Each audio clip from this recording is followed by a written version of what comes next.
भाग 3 की शुरुआत एक रहस्यमयी सुबह से होती है।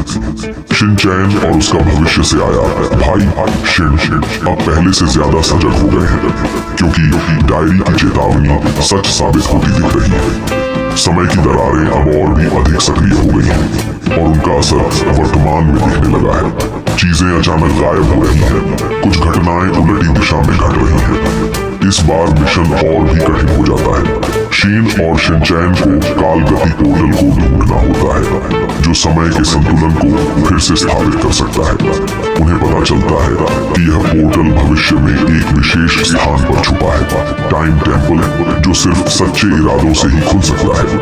यात्रा के दौरान शिनचैन की मस्ती और भाई की समझदारी दोनों कई कठिनाइयों को हल कर देती है।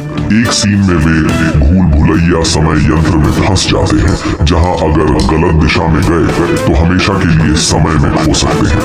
लेकिन शिनचैन की मस्ती भरी चालें ही अंत में सही रास्ता दिखा देती हैं। इस भाग में उनका सामना डॉक्टर क्योरॉन से होता है, एक वैज्ञानिक जो समय को बदलकर भविष्य पर कब्जा करना चाहता है। वह डायरी की शक्ति को चुराना चाहता है ताकि वह समय सम्राट बन सके। परिवार एक बार फिर मिशन में शामिल हो जाता है।